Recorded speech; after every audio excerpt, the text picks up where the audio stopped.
July August আন্দোলনের 7 মাস পর ভেঙে দেয়া হলো ক্রিকেটারদের সংগঠন কোয়াবের পুরনো কমিটি।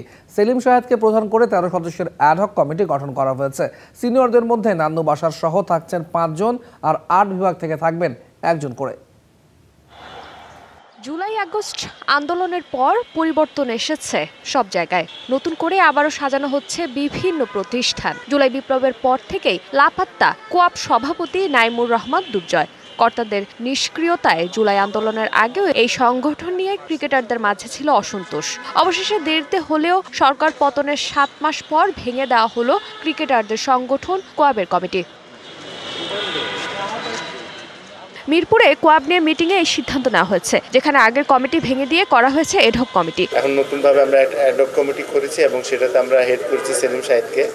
তার সাথে আমাদের ডিভিশনে যতগুলো ক্যাপ্টেন আছে সেটার মধ্যে হলো সেলিম শাহেদ আছে, রাহুল আছে, নান্নু ভাইকে রেখেছি, আমরা সুমন আছে এবং দেবু। 8টা ডিভিশন থেকে 8টা ক্যাপ্টেন নিয়ে আমরা এডহক কমিটি করেছি। এদিকে সেলিম শাহেদ এডহক কমিটির প্রধান জানান, দ্রুত সুষ্ঠু নির্বাচন দেওয়া হবে। আমাদের ফার্স্ট জিনিস এটা হচ্ছে যে আমাদের কনস্টিটিউশনটা একটা স্ট্রাকচারের ভিতরে ফেলতে হবে।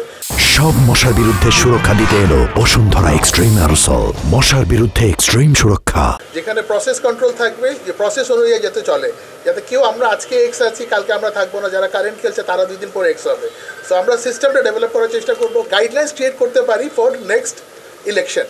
ক্রিকেটারদের সার্বিক সুযোগ সুবিধা ও সমস্যা নিয়ে কাজ করার কথা এই সংগঠনের। তবে দীর্ঘদিন ধরেই নানা অভিযোগ উঠেছিল কোয়াব নিয়ে। সঠিকভাবে দেশের ক্রিকেটারদের দুর্দিনে এগিয়ে আসেনি কোয়াব, তাই বিক্ষোভও করেছিল ক্রিকেটাররা। এবার নতুন করে কোয়াব কাজ করবে ক্রিকেটারদের জন্য, এমনটাই প্রত্যাশা সকলের।